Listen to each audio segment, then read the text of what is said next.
आप चाइना गए हैं फर्दर स्टडी के लिए, तो आप जो है स्कॉलरशिप पे गए हैं। ऐसे बहुत से जी स्टूडेंट हैं जो कि चाइना या किसी भी बाहर के कंट्री में जो है ना स्टडी के लिए जाना चाहते हैं। तो अगर फॉर एग्जांपल मैं एक न्यू बी हूँ, मैं जी एक जी। न्यू बी हूँ और मुझे जो है बाहर स्कॉलरशिप पे जाना चाहिए, तो मुझे क्या करना चाहिए कि मेरी स्कॉलरशिप जो है ना अच्छे कहीं लग जाए, किसी अच्छी यूनिवर्सिटी में, पेड स्कॉलरशिप। जी वो डिपेंड करता है। आप अगर किसी स्टूडेंट को आना चाहता है ग्रेजुएशन, पहले तो मैं ये रिकमेंड करूंगा कि अगर आप चाइना में एजुकेशन के लिए आना चाहते हैं तो पोस्ट ग्रेजुएट स्टडीज के लिए आए। आप मास्टर्स के लिए आए, पीएचडी के लिए आए।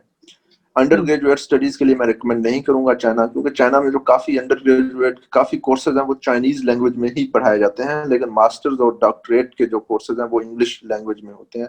और यहाँ चाइना में बहुत अच्छी रिसर्च हो रही है। अगर हम दुनिया के पॉइंट ऑफ व्यू से देखें, पाकिस्तान से कंपेयर किया जाए, चाइना रिसर्च के लिहाज से बहुत आगे जा रहा है। तो अगर आप रिसर्च में इंटरेस्टेड हैं, अगर आप वाकई ही रिसर्च में इंटरेस्टेड हैं, अगर आप पोस्ट ग्रेजुएट स्टडीज के लिए आना चाहते हैं, आप लाजमी आए। लेकिन आपको एक बात ये जहन में रखनी होगी कि जब आप पोस्ट ग्रेजुएशन के लिए यहाँ पे आएंगे तो आपको मेहनत करनी पड़ेगी, आपको पढ़ना पड़ेगा। अगर आप ऐसे स्टूडेंट हैं पाकिस्तान में, आप ऐसे स्टूडेंट हैं जो ठीक है बस वो लकीर पार करने वाला हम्म, काम है, हम्म, तो फिर आप ना आइए।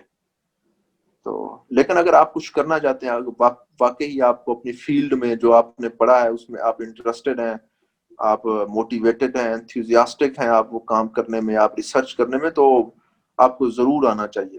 तो उसके बाद अगर आप ऐसे स्टूडेंट हैं जो एंथुजियास्टिक हैं, और तो चाइना जो है वो काफी सारी स्कॉलरशिप्स, दुनिया में इस वक्त सबसे ज्यादा स्कॉलरशिप स्टूडेंट्स को चाइना ही दे रहा है। या आप सीएससी देख लें, सीएससी के थ्रू बहुत से स्कॉलरशिप्स आ रहे हैं। इसके अलावा सीएससी के अलावा चाइना के अंदर हर प्रोविंस के जो हैं वो अपने स्कॉलरशिप्स हैं। फिर उसके अलावा प्रेसिडेंशियल स्कॉलरशिप्स हैं। हम्म। नहीं, तो ये आप इनका तरीकाकार क्या होता है, यानी कहाँ पे अप्लाई करना पड़ता है, कहाँ पे देखिए अप्लाई करना पड़ता है, या किसी सीएससी का रेफरेंस के थ्रू मिलता है, किसी रेफरेंस के थ्रू मिलती है स्कॉलरशिप, क्या होता है असल में, इनकी बेसिक बेसिक जो है ना वो गेम क्या होती है? नहीं, बेसिक का आपको मैं बताऊं, सीएससी स्कॉलरशिप जो है, चाइनीज गवर्नमेंट स्कॉलरशिप काउंसिल जो है, वहां पे इनकी वेबसाइट है। आप जाएंगे, आप अगर अंडर ग्रेजुएट के स्टूडेंट हैं, आपकी डिग्री कंप्लीट होने वाली है, तो डिग्री के आखिरी साल में आपने जिस साइट पे काम करना है, जिस जो आपने रिसर्च करनी है, जो हम्म, आपकी फील्ड है, तो उसके हम्म, रिलेटेड जो है वो यूनिवर्सिटी सर्च करें पहले चाइना में। फिर उस यूनिवर्सिटी हम्म, में जाएं, वो अपनी फील्ड के रिलेटेड, जो आपकी फील्ड ऑफ इंटरेस्ट है उसके रिलेटेड आप प्रोफेसर सर्च करें, उसकी ईमेल लें। फिर हम्म, आप उस प्रोफेसर को मेल करें हम्म, कि मैं आपके आपके पास जो है वो काम करना चाहता हूँ, आपके पास पढ़ना चाहता हूँ, आपकी लैब में मैंने देखा है कि ये काम हो रहा है और मैं इस काम में इंटरेस्टेड हूँ।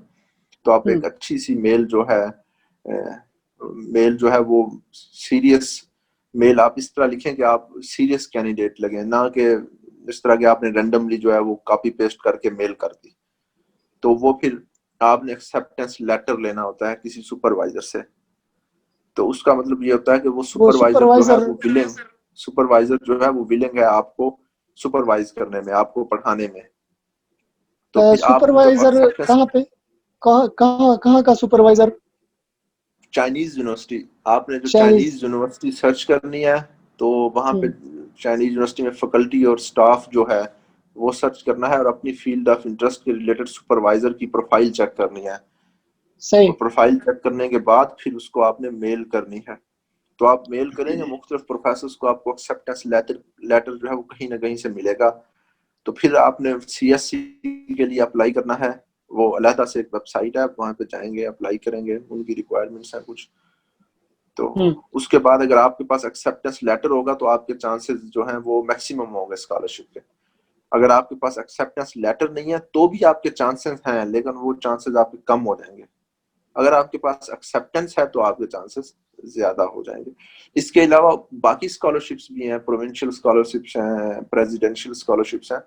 वो भी हम्म, आपको सुपरवाइजर्स के थ्रू ही मिलेंगी। अगर कोई आप सुपरवाइजर्स को आपने मेल की है और उनमें से कोई विलिंग है हम्म तो आप बाकी स्कॉलरशिप्स पे भी अप्लाई कर सकते हैं। वो आप हर यूनिवर्सिटी की वेबसाइट के थ्रू अप्लाई कर सकते हैं। हम्म सही सही। अच्छा, ये पेड होती है जो स्कॉलरशिप, क्या होता है इसमें, कितना देते हैं पर ईयर, या कितना देते हैं, चाइनीज गवर्नमेंट कितना पे करती है? जी जी, ये स्टूडेंट्स जो रिसर्च स्टूडेंट्स होते हैं, मास्टर्स और पीएचडी, इनके लिए जो स्टाइपेंड होता है सीएससी में जो है वो मास्टर स्टूडेंट्स का 3000 RMB होता है पर मंथ। तो जो पीएचडी स्टूडेंट्स का होता है वो 3500 RMB होता है पर मंथ। तो बाकी इसके अलावा प्रेसिडेंशियल और प्रोविंशियल स्कॉलरशिप होते हैं, उनमें भी तकरीबन पर मंथ अगर आप करें तो 2500 पर ईयर होता है। तो आप इसमें इजीली जो है वो अपनी अच्छी जो लाइफ जो है यहाँ पे गुजार सकते हैं बगैर किसी मसले के। और इसके अलावा आपकी जो होती है ट्यूशन फीस, वो भी बिल्कुल आपकी नहीं देनी होती। आपकी जो रिहाइश होती है, जो यहाँ पे हॉस्टल्स हैं, वो भी आपके बिल्कुल फ्री होते हैं। आपकी इलेक्ट्रिसिटी, आपकी गैस, हर हम्म चीज जो है वो आपके लिए फ्री होती है। तो जो आपको मंथली जो स्टाइपेंड बचता है वो more than enough, I will say that more than enough. तो आप अच्छे तरीके से जो है वो अपनी स्टडीज यहाँ पे कंप्लीट कर सकते हैं। ऐसी कोई यूनिवर्सिटी आपके जहन में जो आप रिकमेंड करने चाहें किसी स्टूडेंट को कि वहाँ पे जो है ना अप्लाई करना चाहिए? चाइना में देखें काफी सारी यूनिवर्सिटीज हैं, बहुत सी यूनिवर्सिटीज हैं यहाँ पे। चाइना में जो है आपको एक सिटी में दो दो तीन तीन यूनिवर्सिटीज आपको मिल जाएंगी, और बहुत अच्छी यूनिवर्सिटीज हैं।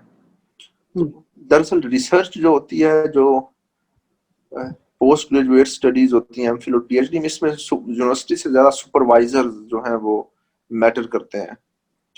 तो ये फिर जब जो जो स्टूडेंट इस फील्ड में, रिसर्च वाली फील्ड में आता है, फिर उसको ये खुद आइडिया होता रहता है कि मेरे लिए जो है वो क्या बेहतर है। पहले तो मैं ये कहूंगा, आप अगर स्कॉलरशिप पे करना चाहते हैं मास्टर या पीएचडी, तो हम्म आप अगर चाइना में आपका किसी भी यूनिवर्सिटी में हो गया स्कॉलरशिप में, तो आपको जाना चाहिए।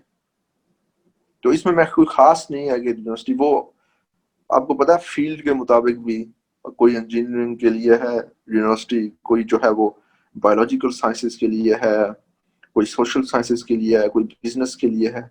तो वो यूनिवर्सिटी जो है वो फिर उनकी रैंकिंग रैंकिंग जो है मैटर करती रहती है। लेकिन रिसर्च में यूनिवर्सिटी से ज्यादा आपका सुपरवाइजर जो है वो डिपेंड करता है। सही। आप अपना, आप बताना चाहें आप कैसे गए थे, आपने कैसे अप्लाई किया, आपने कैसे अप्लाई किया, आप कैसे गए, और आपको जो है वो कितना यूनिवर्सिटी वाले पे कर रहे हैं, यानी आपकी जिंदगी कैसे गुजर रही है वहाँ पे? आप यहाँ घर में भी भेज दिए हैं या उधर ही सारा जो है ना वहाँ के अखराजात में ही खत्म हो जाता है? तो आप अपनी लाइफ के बारे में कुछ बताएं। जी जी, बस मैं असलम भाई, मेरी ये स्टोरी आपको पता तो है। आप फिर मजे लेने के लिए जो है वो सवाल पूछ रहे हैं। मैं यूं, बस मेरा कोई कोई वो प्लानिंग नहीं थी इतनी खास कि हम्म मैंने जो है पाकिस्तान में था। आपको आइडिया है कि मैं जो है वो कम सीएसएस की तैयारी कर रहा था।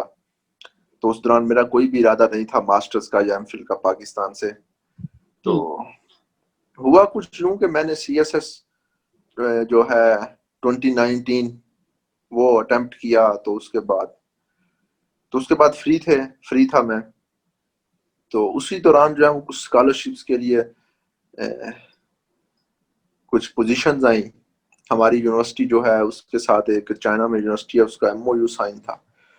तो बस उसी यूनिवर्सिटी में फिर मैंने अप्लाई किया। मेरा दोस्त जो है वो पहले से उसी यूनिवर्सिटी में पढ़ रहा था, तो इसलिए मेरे लिए इतना ज्यादा कोई मुश्किल नहीं हुआ। हम्म तो मेरे काफी सारे जो स्कॉलरशिप रिलेटेड जो काम थे, आपको पता है जो ऑफिशियल और जो फॉर्मल हम्म जो काम होते हैं, फॉर्मेलिटीज होती हैं, फॉर्म एप्लीकेशन फॉर्म फिल करना और ये सारी चीजें, तो वो उस दोस्त ने हम्म मुझे काफी हेल्प किया। तो उसी दोस्त की वजह से तो उसने बाकी जो चीजें थी, जो फॉर्मेलिटीज थी, जो तो उसने काफी हद तक हेल्प किया और मेरे लिए काफी चीजें आसान हो गई। मैं आपको यूं कह सकता हूँ, मुझे इतनी शायद मुश्किल नहीं हुई सुपरवाइजर की एक्सेप्टेंस लेते हुए। सुपरवाइजर की एक्सेप्टेंस भी मुझे उस दोस्त के जरिए मिल गई थी, तो मेरे लिए बहुत इजी हुआ मैं यहाँ पे स्कॉलरशिप के लिए।